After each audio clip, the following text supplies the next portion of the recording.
O jogo sujo para 2026 já começou e o palco não foi o Congresso, foi o Sambódromo.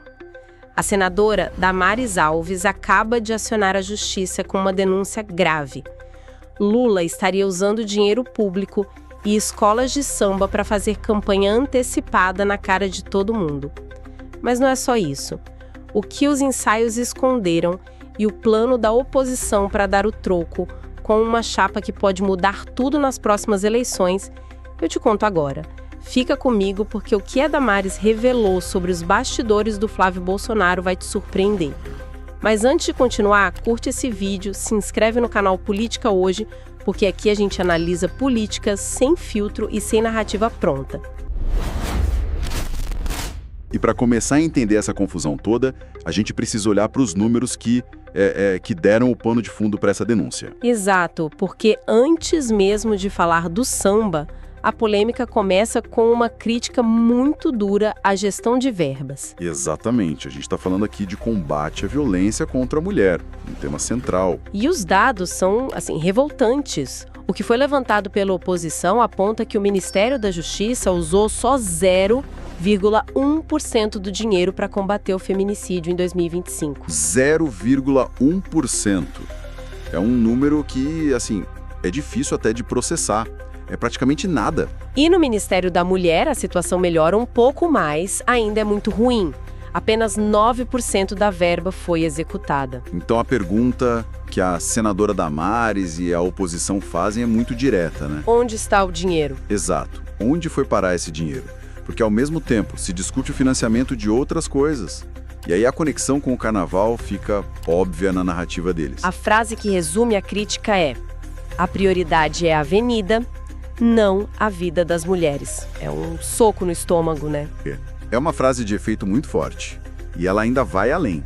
A senadora interpreta aquele grande evento que o governo fez no Palácio do Planalto contra o feminicídio... Sim, eu lembro. ...como uma demonstração de força, mas de fraqueza. Como assim de fraqueza? A leitura dela é que a falha dos ministérios em usar o dinheiro foi tão grande, tão gritante, que o próprio presidente Lula teve que, digamos, puxar para si a responsabilidade. Ah, entendi, tipo como uma operação de controle de danos. Isso.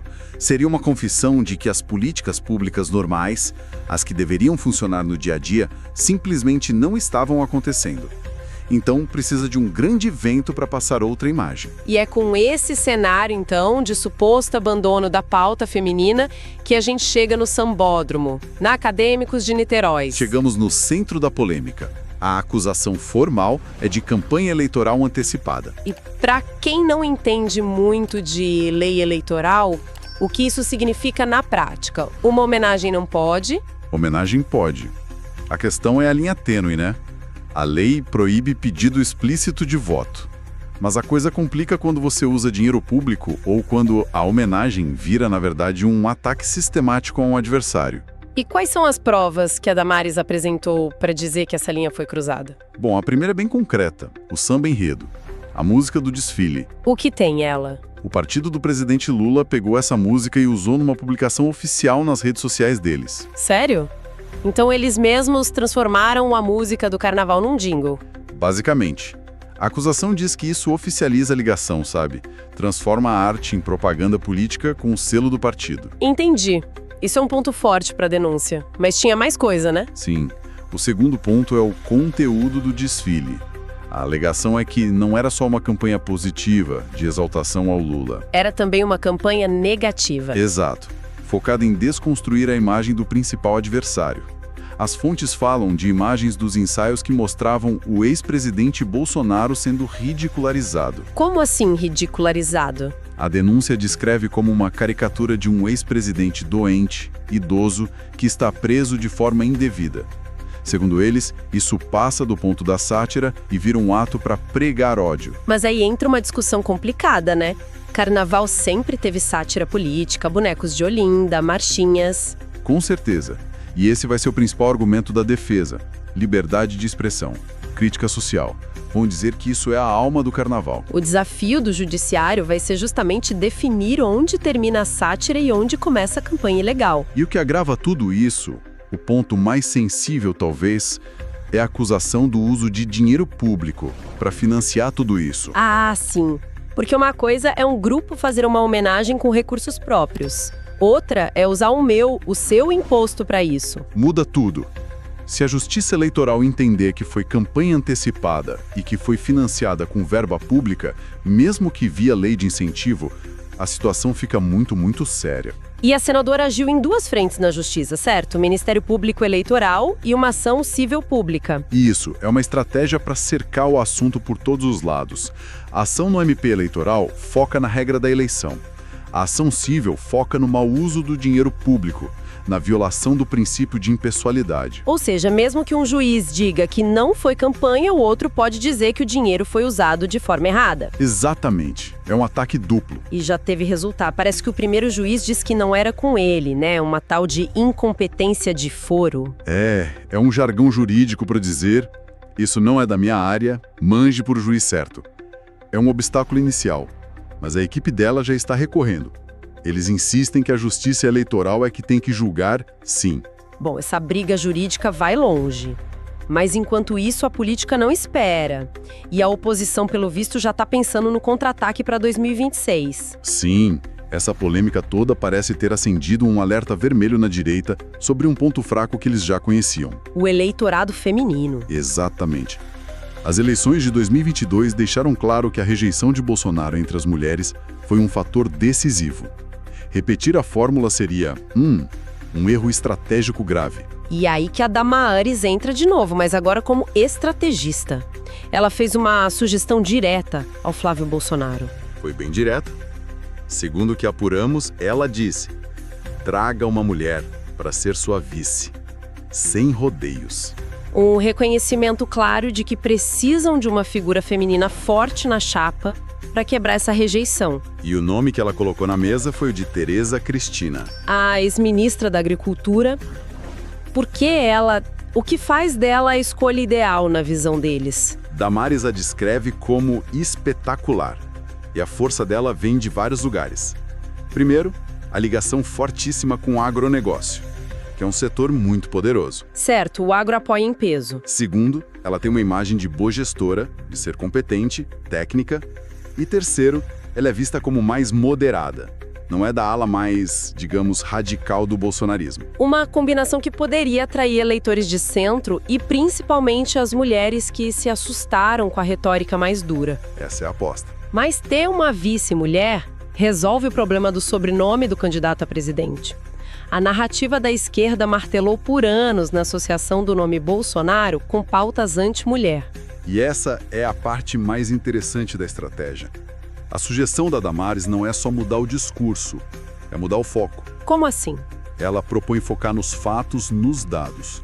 Especificamente, na produção legislativa do Flávio Bolsonaro como senador. Ah, olhar o que ele votou e o que ele propôs. Isso. O argumento dela é que o histórico dele no Senado conta uma história completamente diferente.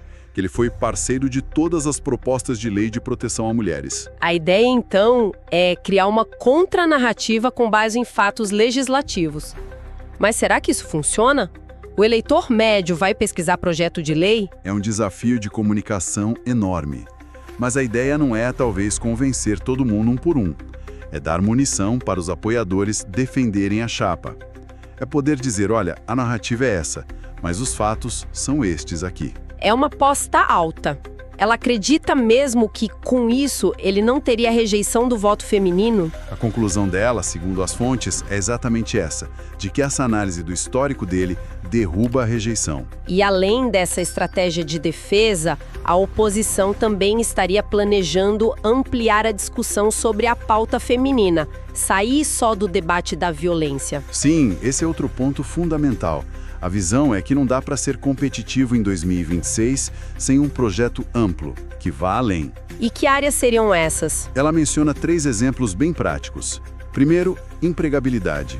Políticas para ajudar as mulheres a entrar e crescer no mercado de trabalho. Faz sentido. Autonomia financeira. Que leva ao segundo ponto, empreendedorismo feminino. Linhas de crédito, capacitação. E um terceiro ponto que é muito sensível e muitas vezes esquecido.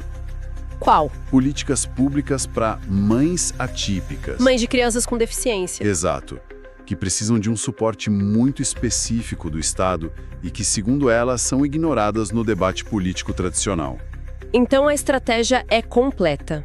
Atacar as falhas do governo, defender o próprio candidato com dados e, ao mesmo tempo, apresentar uma agenda positiva e mais ampla para as mulheres. É uma tentativa clara de virar o jogo, de sair da defensiva e redefinir os termos do debate para 2026, usando essa polêmica do carnaval como ponto de partida. Enquanto eles desfilam na avenida com dinheiro que saiu do seu bolso, as políticas públicas, de verdade, estão abandonadas. Vocês ouviram os números. Menos de 1% do recurso para combater o feminicídio foi usado. Ou seja, a prioridade não é proteger as mulheres, a prioridade é a festa, é a propaganda, é o projeto de poder a qualquer custo. Eles ridicularizam adversários enquanto o país assiste essa farra com a nossa bandeira e o nosso suor. É um tapa na cara de cada brasileiro que trabalha e espera por justiça, mas recebe em troca apenas ideologia e deboche. Mas agora eu quero ouvir você. O canal Política Hoje é a nossa voz e eu quero que você use os comentários agora para soltar o seu grito. Você aceita que o seu imposto seja usado para financiar homenagem política em escola de samba, enquanto o resto do país fica à mercê da própria sorte? Escreva aqui embaixo, campanha com o meu dinheiro não, ou deixa sua opinião sobre a chapa Flávio e Tereza Cristina. Não sai sem deixar seu like, se inscrever no canal e ativar o sininho, porque a nossa pressão é o que eles mais temem. Compartilhe esse vídeo com aquele seu amigo que ainda acha que é tudo apenas carnaval. Vamos mostrar que o brasileiro acordou.